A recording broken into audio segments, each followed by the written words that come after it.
ಸ್ವರ್ಗವಾಸಲ್.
स्वाधीन त्रिविध चेतना चेतन स्वरूप स्थिति प्रवृत्ति भेदम् क्लेश कर्माद्यशेष दोषा संस्पृष्टम् रंगा रंगा रंगा रंगा रंगा श्रीरंगा रंगा रंगा रंगा नंबरमान बलैश्वर्य वीर्य शक्ति तेजः सौशील्य वात्सल्य मार्गार्जव सौहार्द साम्य कारुण्य माधुर्य गाम्भीर्यौदार्य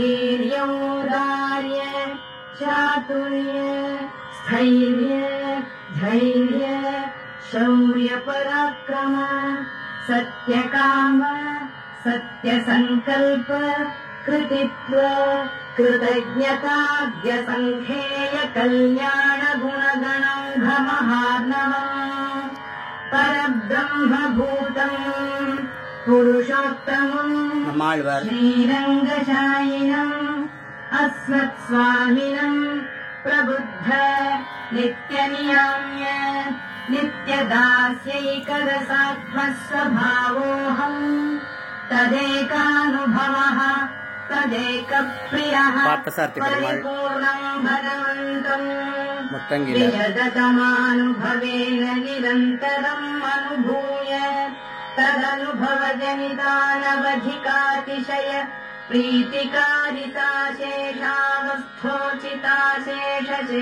प्रीतिकारिताशेषावस्थोचिताशेषशेषतैकरतिरूप नित्यकिङ्करो भवानी स्वात्मनित्यनियाम्य नित्यदास्यैकरसात्मस्वभावानुसन्धानपूर्वक भगवदनवधिकातिशय स्वाम्याद्यखिल गुणगणानुभवजनितानवधिकातिशय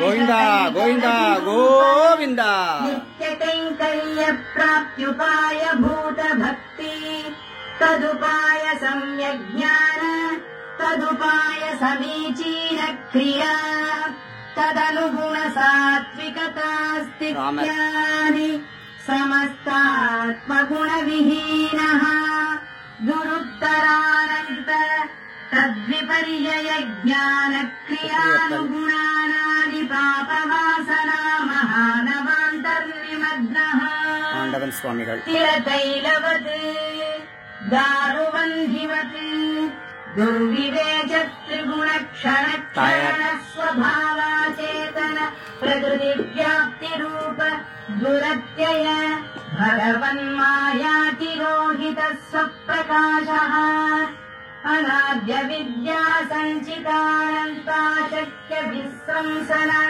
कर्मपाश प्रग्रथितः अनागतानन्तकाल समीक्षयापि अदृष्टसन्तारोपायः निखिल जन्तुजात शरण्य श्रीमन्नारायण तव चरणारविन्दयुगलम् शरणमहम् प्रपद्ये। एवम् अवस्थितस्यापि अर्थित्वमात्रेण परमकारुणिको भगवान् स्वानुभवप्रीत्या उपनीतैकान्तिकात्यन्तिक नित्यकैङ्कर्यैकरतिरूपनित्यदास्यम् दास्यतीति विश्वासपूर्वकम् भगवन्तम् नित्यकिङ्करताम् प्रार्थये। तवानुभूतिसम्भूतप्रीतिकारितदासताम् देहि मे कृपया नाथ न जाने गतिम् अन्यथा। सर्वावस्थोचिता शेषतैकरतिस्तव भवेयम् पुण्डरीकाक्ष त्वमेव एवम् कुरुष्व माम्। एवम् भूततत्त्वयाथात्म्यावबोध तदिच्छारहितस्यापि एतदुच्चारणमात्रावलम्बनेन उच्यमानार्थपरमार्थनिष्ठम् मे मनः त्वमेव अद्यैव कारय।